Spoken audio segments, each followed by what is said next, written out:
Justru kalau saya berasumsi dan berpandangan secara pribadi bahwa kehadiran Mas Gibran ini, mohon maaf, tidak mewakili dan tidak merepresentasikan sama sekali kehadiran anak muda. Narasi gemoy ini muncul, saya merasa bahwa narasi gemoy atau kata-kata gemoy itu bukan narasi yang orisinil atau otentik kayaknya ya.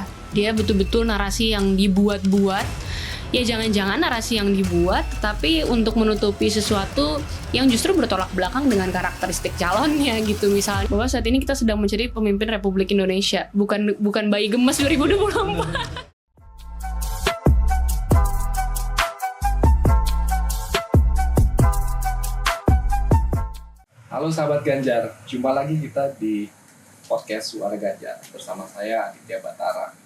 Pada kesempatan kali ini kita akan ngomongin tentang topik yang benar-benar menarik, terutama di saat masa-masa kampanye pemilihan presiden dan pemilihan anggota legislatif yang sudah dimulai beberapa hari lalu. Kali ini kita akan ngomongin tentang peran pemuda dalam politik, khususnya politik elektoral di Indonesia. Nah, kita tahu bahwa sebagian besar pemilih pada pemilu tahun 2024 akan didominasi oleh generasi milenial dan generasi Z, tentang usia yang ceruknya sangat besar sekali dan tentunya diperebutkan oleh berbagai macam partai politik dan juga calon presiden serta caleg yang akan berkompetisi di pemilu tahun depan.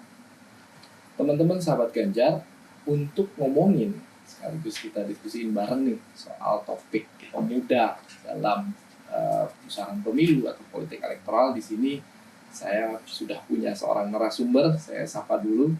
Apa kabar, Mbak Putri? Halo Mas Adit, kabar baik.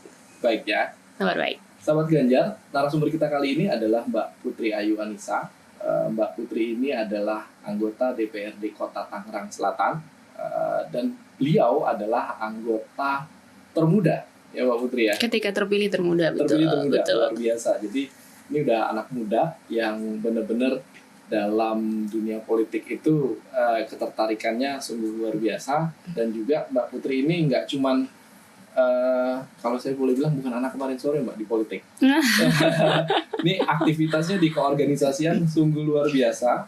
Mbak Putri ini aktif di DPC GMNI ya. Ya, saya di GMNI. Kemudian dan sampai sekarang masih ya Mbak? Masih, saya sekarang pengurus pusat DPP, pengurus alumni. Wah, keren banget, luar biasa. Jadi dari memulai meniti karir politik dari keorganisasian tingkat mahasiswa di bidang politik, kemudian sampai beliau akhirnya menjadi anggota DPRD Kota Tangerang Selatan. Mbak Putri, kita hari ini tuh mau ngomongin tentang topik pemuda. Yes. Dan kemudian juga bagaimana sih persepsi anak muda terkait dengan pemilu, khususnya pemilihan umum presiden yang akan dilaksanakan tahun depan. Nah, tapi sebelum masuk ke sana nih Mbak, kita coba, saya pengen tahu dulu deh Mbak, mungkin bisa sharing sama teman-teman sahabat Ganjar. Kenapa sih Mbak masuk ke dunia politik gitu? Oke, thank you Mas Radit dan sahabat Ganjar. Saya senang banget Mas Radit hari ini diterima dan kita bisa diskusi pada siang hari yang berbahagia ini. Tentu menanggapi beberapa peristiwa yang sedang berlangsung saat ini, apalagi sekarang kita sudah memasuki masa kampanye ya Mas Adit. Jadi kita sudah boleh mengkampanyekan dan mengkampanyekan secara riang gembira, secara sukacita, dengan baik, dengan penuh sukacita, yaitu jagoan kita Pak Ganjar dan Prof Mahfud agar segera terpilih menjadi Presiden Republik Indonesia. Tentu Mas Adit, kenapa sebetulnya tertarik dengan politik? Sebetulnya sesederhana, saya sangat terinspirasi dengan ayah saya. Ya, beliau bukan pejabat, bukan juga presiden. Sederhana aja, beliau dari kecil tuh jadi saya dari kecil tuh, ayah saya dulu suka banget sama Soekarno. Jadi sejak kecil saya bertanya-tanya, kenapa sih saya manggilnya Abah? Kenapa sih Abah suka banget dengan Soekarno? Sampai ketika saya beranjak dewasa, saya diberikan satu buah buku karya Soekarno yang berjudul Sarinah. Buku itu menceritakan tentang bagaimana Soekarno memperjuangkan dan memiliki konsep tentang gerakan feminisme. Di situ barulah saya kemudian tergugah dan tercerah bahwa ternyata pergerakan perempuan yang digagas oleh Soekarno itu bukan lagi tentang bagaimana gerakan-gerakan feminisme secara general atau kemudian secara liberal yang dimana perempuan melawan laki-laki, tapi sudah tidak lagi bicara tentang kesetaraan. Jadi Soekarno memiliki konsep tentang perempuan, tentang gerakan perempuan, dan bagaimana keterlibatan perempuan dalam politik yang luar biasa hebat dan dahsyat, dan itu muncul dari gagasan Soekarno. Sehingga dari situ saya berpikir kalau laki-laki, kemudian saat itu Soekarno bisa memiliki gagasan tentang bagaimana peran perempuan dalam politik, sehingga saya juga harus menjadi bagian dari itu. Jadi saat itu saya betul-betul menggebu-gebu, oh saya juga mau suatu saat saya akan menjadi seorang perempuan yang juga akan terlibat dalam kontestasi politik. Sehingga saya coba merintis dari bawah, saya belajar masuk ke organisasi politik, saya mencintai ideologi Soekarno, saya bangga menjadi seorang Marhenis, kemudian saya belajar tentang politik dan saya akhirnya mencoba memantapkan hati di partai politik di PDI Perjuangan, kemudian mengikuti konsep kontestasi di pemilu legislatif di DPRD Kota Tangerang Selatan. Gitu Mas Radit singkatnya. Jadi Mbak Putri itu terinspirasi oleh pemikiran Bung Karno. Betul, dari buku Sarinah. Perempuan, betul. Buku Sarinah yang melampaui zamannya. Melampaui zamannya, luar biasa. Mas Radit sudah baca? Kayaknya saya harus baca. Harus dong, harus. Nah, dan kemudian diinspirasi oleh Abah ya waktu itu. Betul. Yang kemudian akhirnya mendorong ketertarikan Mbak Ayu untuk masuk ke dunia politik. Yes. Dan ini menariknya, ini mulai dari bawah. Nanti kita akan kembali lagi ke situ ya Mbak ya. Yep. Nah Mbak, kita kan mau pemilu Yes. presiden tahun depan. Kita akan mencari sosok pemimpin yang akan memimpin membawa Indonesia dalam 5 tahun ke depan. Kalau dari perspektif Mbak Ayu, anak muda yang memang sudah berkecimpung di dunia politik, kenapa sih Mbak anak muda sekarang itu penting dan perlu untuk terlibat atau berpartisipasi dalam pesta demokrasi yang akan kita selenggarakan tahun depan? Iya, betul Mas Radit. Kenapa saat ini pemuda tuh sangat ditunggu-tunggu dan dinantikan kehadirannya dalam politik? Tentu dalam daftar jumlah pemilih saat ini di pemilu 2024 mendatang hampir 52% Mas Radit itu pemilihnya adalah pemilih pemuda. Di mana orientasinya adalah anak-anak muda yang kalau kita sebut sebagai golongan milenial, Gen Z dan lainnya. Mereka adalah usia-usia produktif yang kemudian memiliki hak pilih. Jadi sangat penting bagi situasi politik saat ini juga menggambarkan bagaimana kehadiran anak muda dan bagaimana memberikan suatu pendidikan politik bagi anak-anak muda yang kemudian akan terjun di dalam politik. Nah, ada yang terlebih penting juga Mas Adit, bahwa saat ini kan kita juga mendatang akan segera menghadapi situasi yang namanya bonus demografi, di mana usia produktif, usia Gen Z dan Gen milenial tadi itu juga menjadi sebuah faktor penentu di mana usia produktif akan lebih banyak daripada yang usia non produktif. Sehingga ini kalau pada situasi bonus demografi tidak kita manfaatkan, ini bisa menjadi suatu bonus bagi suatu negara atau bisa menjadi suatu malapetaka bagi suatu negara. Nah, pentingnya kita memilih presiden, memilih pemimpin yang tepat, yaitu yang betul-betul bisa mencangkup tentang bagaimana gagasan dan keterhadiran anak muda di dalam politik mendatang, gitu Mas Adit. Oke, jadi anak muda nih penting dan perlu karena ini persoalan menyangkut masa depan. Masa depan kita, masa depan anak muda, betul. Di masa depan mereka akan menjadi seorang pemimpin gitu ya. Dan bonus demografi tadi menarik nih Mbak Putri bilang bonus demografi itu bisa jadi bonus dan malapetaka. Bisa jadi satu keuntungan yang luar biasa atau bisa jadi malapetaka. Betul. Gitu ya. Oke, thank you Mbak. Sekarang mungkin saya mau nanya Mbak, kalau Mbak Ayu sendiri, Mbak Putri sendiri melihat dalam konteks sekarang gitu ya, partisipasi anak muda di politik itu kayak gimana sih? Kalau tadi kita udah bicara kenapa sih perlu dan penting. Kalau sekarang kondisinya gimana Mbak? Khususnya generasi milenial, kemudian generasi Z, Mbak Putri melihat apakah kepedulian akan dunia politik ini sudah berkembang dengan baik, atau kemudian masih perlu perbaikan atau peningkatan, atau malah kurang sama sekali Mbak? Oke, kalau aku sih mandangnya sebetulnya ada 3 kriteria kehadiran anak muda dalam politik nih Mas Adit. Nanti kita diskusi ya. Yang pertama biasanya anak muda itu yang pasti adaptif, kemudian responsif, kemudian mereka juga dinamis. Artinya mereka suka sesuatu yang bergerak cepat, yang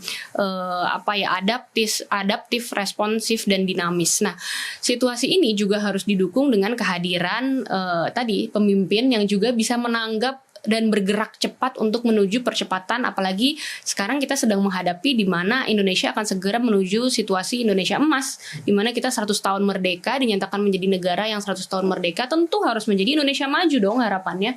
Masa kita mau untuk menjadi negara yang berkembang terus dengan segala sumber daya alam dan sumber daya manusia di Indonesia ini yang luar biasa besar dan potensial, tentu harus diimbangi dengan kehadiran pemimpin yang strategik, pemimpin yang yang betul-betul memiliki gagasan, memiliki konsep bagaimana menuju Indonesia emas, disertai dengan tantangan bonus demografi tadi tuh, Mas Radit, di mana situasinya kalau bonus demografi tidak ditangkap dan ditangkap dengan baik oleh pemimpin, itu bisa pemimpin Indonesia ke depan mendatang sehingga bisa menjadi dua, bonus atau malapetaka. Nah, pentingnya kita sebagai anak muda juga harus memilih betul-betul mana calon-calon presiden yang tentunya memiliki gagasan yang tepat untuk anak muda. Gitu sih Mas Adit. Oke. Ini ada satu pernyataan menarik tadi. Ya. Mana calon-calon yang memang mewakili atau misalnya membawa gagasan anak muda. Saya mau ngomong tentang satu pasangan capres dan cawapres. Ya. Ini kan ada salah satu cawapres, Mas Gibran, ya, yang akan bertarung dalam pemilu tahun Pilpres 2024 tahun depan. Satu-satunya mungkin kandidat anak muda. Kalau dari Mbak Putri sendiri melihat, apakah kemudian Mas Gibran ini benar-benar mewakili sosok anak muda nggak sih? Oke, secara usia ya mungkin mewakili ya, tapi tentu saja sebenarnya yang kita lihat di sini kan bukan hanya faktor yang secara subjektif aja, tetapi bagaimana keterwakilan anak muda ini betul-betul diwakili baik secara ide, gagasan, kemudian kehadirannya betul-betul direpresentasikan dengan baik. Tentu menanggapi yang tadi kita diskusikan, Mas Adi, justru kalau saya berasumsi dan berpandangan secara pribadi bahwa kehadiran Mas Gibran ini, mohon maaf, tidak mewakili dan tidak merepresentasikan sama sekali kehadiran anak muda, bahkan cenderung memunggungi semangat perjuangan anak-anak muda. Yang tadinya anak-anak muda itu cenderung memiliki semangat yang progresif, semangat yang revolusioner, kemudian tiba-tiba dihadirkan dengan kehadiran Mas Gibran yang, mohon maaf, cenderung, kalau biasanya nih Mas Radit ya, saya bisa sampaikan bahwa ini kalau kita contohnya nih, saya coba punya asumsi ketika misalnya kita lagi mencoba di HRD gitu, melamar pekerjaan, kemudian ada orang yang merintis dari bawah, kita kan paling sebel ya ketika tiba-tiba masuk, kita kalah dengan orang dalam gitu.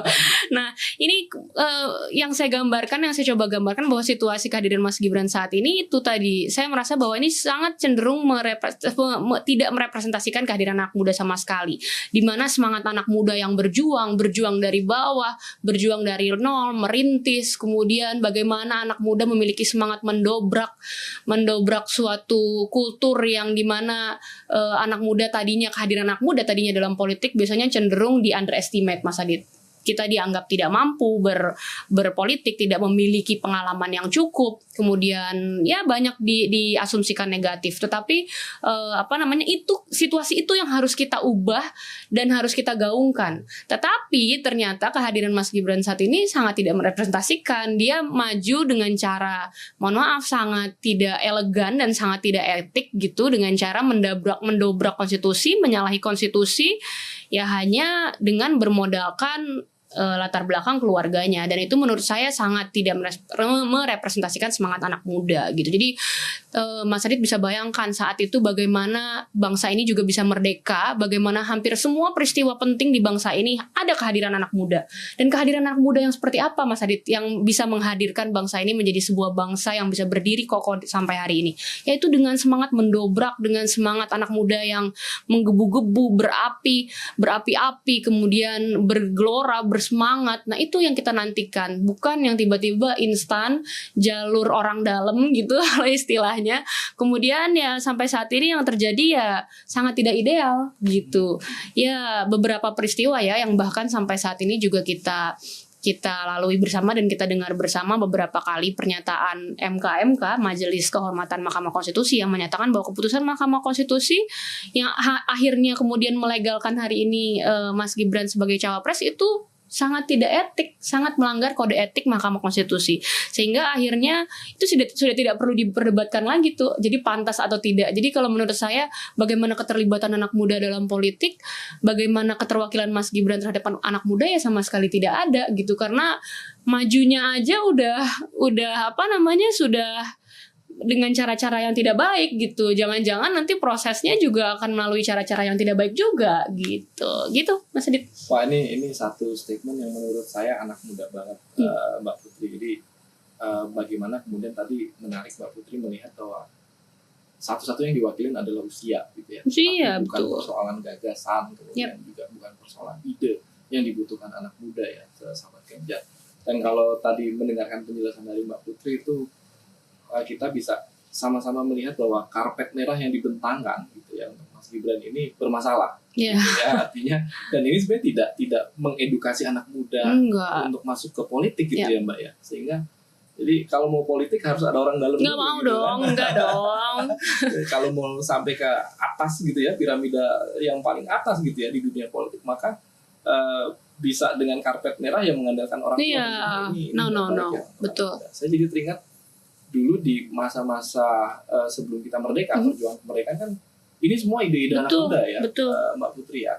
Bagaimana kemudian anak muda itu ya mereka bukan siapa-siapa waktu itu kan, pemuda-pemuda Indonesia. Pelajar ya. Namun akhirnya berhasil gitu ya menggaungkan kemerdekaan Indonesia gitu ya. Nah, dari ini masih ngomongin anak muda, cuman saya mau ngajak Mbak Putri itu untuk melihat ke perspektif yang sedikit berbeda gitu. Kalau tadi kita ngomongin Gibran, saya mau ngomongin capresnya. Ya kan, capresnya kan di branding gitu ya sebagai capres yang gemoy kalau istilah gemesin gitu ya teman-teman. Kalau Mbak Putri sendiri melihat istilah gemoy yang kemudian dilabelkan kepada Pak Prabowo gitu ya. Ini sebenarnya manfaatnya apa sih buat anak muda dan politik gitu? Saya pengen tahu nih, Mbak. Saya juga bingung ya Mas Adit ya. Kenapa tiba-tiba narasi gemoy ini muncul? Saya merasa bahwa narasi gemoy atau kata-kata gemoy itu bukan narasi yang orisinil atau otentik kayaknya ya. Dia betul-betul narasi yang dibuat-buat. Ya jangan-jangan narasi yang dibuat tetapi untuk menutupi sesuatu yang justru bertolak belakang dengan karakteristik calonnya gitu. Misalnya selama ini kita menilai atau kerap kali karakteristiknya Pak Prabowo dilabeli dengan karakteristik yang keras, fasis, kemudian kaku, kemudian ya mohon maaf dengan berbagai peristiwa pelanggaran HAM yang pernah terjadi, kemudian beliau juga sempat diberhentikan dari militer. Nah, itu kan menjadi sebuah presiden buruk bagi Pak Prabowo. Kemudian tiba-tiba muncul narasi yang dibuat-buat oleh timnya dengan narasi gemoy. Itu kan sebetulnya justru mendikotomi pemikiran saya dikotomi karakteristik Pak Prabowo yang asli gitu loh. Jadi menurut saya sangat tidak orisinil. Justru anak-anak muda yang punya karakteristik biasanya pemilih dengan kecenderungan rasionalitas yang sangat tinggi pasti bisa menilai sih Mas Adit bagaimana keorisinilan dan jujur terhadap diri sendiri itu biasanya kita ya kalau misalnya apa sih kriteria pemimpin bagi anak muda ya saya pengen yang apa adanya. Nah itu kembali lagi apakah karakteristik dan sebutan gemoy itu apa adanya bagi Pak Prabowo kan belum tentu. Sedangkan kalau saya melihat ya apa adanya yang melekat di dalam diri salah satu calonnya adalah ya betul-betul apa adanya Pak Ganjar Pranowo. Beliau memperlihatkan ya apa adanya, hobinya lari, sederhana, kemudian tidak menggebu-gebu, ya apa adanya. Itulah yang what you see is what you get gitu loh. Nah itu yang menjadi pertanyaan, apakah ada sesuatu branding yang cenderung mengada-ngada yang dibentuk oleh tim-timnya Pak Ganjar? Kan saya pikir nggak ada, semua mengalir apa adanya dan betul-betul orisinil dari apa adanya Pak Ganjar. Tapi kok saya lihat justru di kubu sebelah cenderung membuat-buat sebuah narasi yang betul-betul justru bertolak belakang dari karakteristik calonnya tersebut gitu. Jadi Indonesia nggak butuh presiden yang menggemaskan. Enggak. Kalau aku ngutip sedikit Mas Adit, kemarin sempat nonton beberapa video lucu gitu ya di TikTok bahwa saat ini kita sedang mencari pemimpin Republik Indonesia, bukan bayi gemes 2024. Oke. Ini persoalan pemimpin nasional betul. Bisa diselesaikan hanya dengan menggemaskan. Iya. Ganjar dan teman-teman penonton. Oke. Nah, saya tadi Mbak Putri sempat bilang ya, teman-teman sahabat Ganjar, bahwa Pak Ganjar itu adalah orang yang paling tepat gitu ya. Dan saya ingat tadi Mbak Putri sempat ngomong anak muda tuh sukanya yang cepet-cepet. Ya. Pokoknya dan sangat revolusioner Ya. gitu. Kalau kita melihat kan di dalam visi misi kan bahasanya adalah gerak cepat. Yap. Itu yang bahasa yang diusung oleh Pak Ganjar dan Pak Mahfud.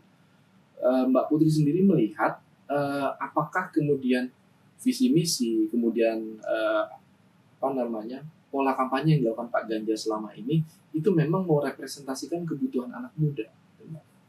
Ya, tentu Mas Radit, beberapa hal yang membuat saya jatuh cinta dengan Pak Ganjar dan Pak Mahfud. Sejak awal kan Pak Ganjar terus konsisten mengkampanyekan gerakan di mana gerak cepat Indonesia maju dengan tagline itu. Dan itu beliau cukup konsisten sampai hari ini. Kemudian beliau mencoba membangun gagasan bersama Pak Mahfud yaitu Gaspol, yaitu di mana gagasannya adalah dengan menguatkan anggaran, kemudian sikat korupsi, kemudian benahi birokrasi dengan proses digitalisasi. Dan proses itu juga sudah dilalui oleh Pak Ganjar dan Pak Mahfud karena mereka juga memang sudah orang yang betul-betul berpengalaman di bidangnya. Pak Ganjar berpengalaman di bidang eksekutif, legislatif, kemudian Pak Mahfud juga di yudikatif. Nah itu betul-betul menjadi satu paket lengkap visi misi, tetapi memang bagaimana Pak Ganjar dan Pak Mahfud sudah memiliki contoh yang sudah mereka lakukan selama proses mereka berpolitik dan mereka konsisten dengan gagasan-gagasan itu. Jadi saya pikir bagaimana kemudian kehadiran Pak Ganjar ya apakah merepresentasikan anak muda, ya tentu sangat merepresentasikan dengan bagaimana beliau memandang percepatan pembangunan Indonesia ini harus betul-betul dilakukan dengan secara konsisten karena waktu 100 tahun Indonesia merdeka tidak lama lagi loh. Mas Radit, jadi betul-betul harus kita maksimalkan dan kita optimalkan sebagai anak muda yang rasional dan sebagai anak muda yang memiliki cita-cita, apalagi mengerti betul bagaimana kehadiran anak muda sebagai kita lah generasi penerus bangsa ya tentu harus menitipkan masa depan bangsa ini pada pemilih yang tepat, yaitu pada pemimpin yang tepat, yaitu adalah Pak Ganjar dan Prof Mahfud gitu. Jadi memang kalau dilihat Pak Ganjar dan Pak Mahfud ini paket komplit ya. Iya. Mbak Putri ya, bukan paket gemesin gitu. Bukan dong. Buat anak muda ini paket komplit, bukan Iya paket dong. gemesin atau paket karpet merah ya. Bukan. Nah, mungkin terakhir yang ingin saya tanyakan dari Mbak Putri, apa sih kemudian harapan Mbak Putri sebagai anak muda yang sudah berkecimpung di politik dan kemudian mungkin pesan kepada Pak Ganjar dan Pak Mahfud jika seandainya nanti beliau-beliau ini terpilih atau dipercaya oleh publik, oleh masyarakat Indonesia untuk memimpin kita dalam pemilu tahun 2024 ke depan.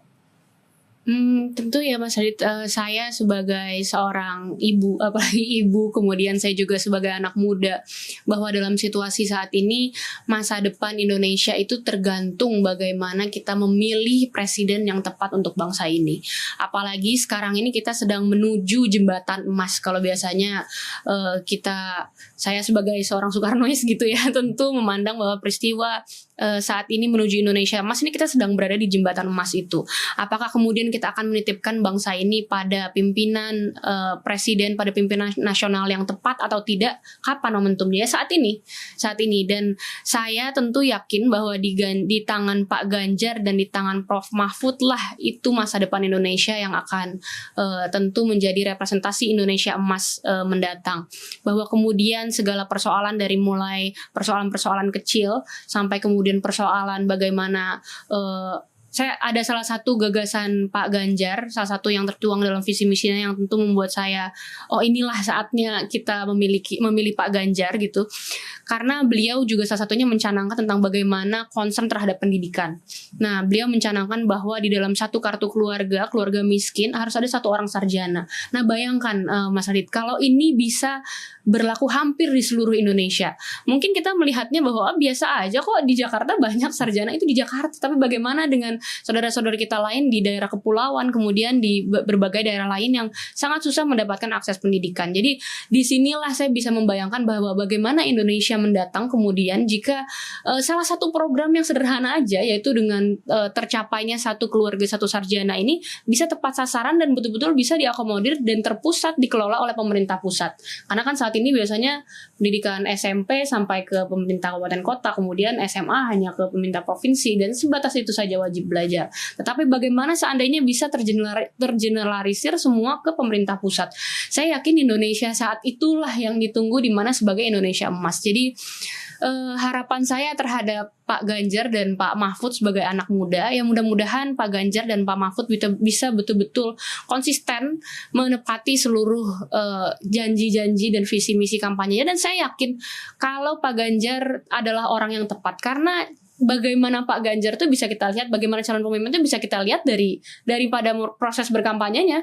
Kalau mulai dari kampanye menggunakan cara-cara yang etik, cara-cara yang tepat, cara-cara yang santun, persis ketika akan menjabat, ketika memegang kekuasaan juga pasti akan konsisten dan tetap akan berjuang di garis rakyat. Tetapi kalau misalnya mulai cara kampanye dengan cara-cara yang tidak baik, kemudian cara-cara yang curang, cara-cara yang tidak benar, itu pasti juga akan bagaimana menggambarkan karakteristik pemimpin tersebut. Jadi saya meyakinkan kepada anak muda, masa depan Indonesia ada di tangan kita. Kita adalah generasi penerus bangsa. Saat ini Indonesia tentu sebentar lagi akan menghadapi situasi di mana situasi itu bernama bonus demografi. 30 tahun lagi ketika Indonesia menuju Indonesia maju, ya ada di tangan kita sebagai generasi muda, bukan di tangan para senior atau para politisi yang saat ini tergolong politisi tua gitu ya sebutannya, atau senior, tetapi ada di tangan kita sebagai politisi-politisi muda ini. Sehingga saya meyakinkan anak muda harus terus menggemakan, kemudian anak muda harus terus menggemparkan semangat-semangat perjuangan Pak Ganjar dan Prof Mahfud, bahwa Pak Ganjar sampaikan ini bukan tentang Ganjar Pranowo, ini tentang Indonesia, ini tentang seluruh rakyat Indonesia. Gitu Mas Adit. Keren. Mbak Putri, terima kasih. Ya. Ini luar biasa apa yang disampaikan oleh Mbak Putri, ini sangat mewakili mungkin kegelisahan anak muda dan kemudian aspirasi anak muda gitu ya. Tadi penekanan Mbak Putri yang menurut saya ini penting untuk teman-teman sahabat Ganjar dan para penonton di sini camkan, bahwa masa depan Indonesia adalah masa depan anak muda. Ya. Gitu ya. Jadi jangan salah pilih. Indonesia butuh pemimpin yang gerak cepat mengakomodir anak muda, bukan pemimpin yang gemes-gemesan, bukan pemimpin karpet merah. Baik, teman-teman sahabat Ganjar, terima kasih sudah menyaksikan acara podcast Suara Ganjar pada kesempatan kali ini. Mbak Putri, terima kasih sekali. Terima kasih Mas Adi, terima kasih, sukses. Dan saya akhiri podcast pada hari ini. Jangan lupa pemilu pada tahun depan untuk memilih pasangan Pak Ganjar dan Pak Mahfud.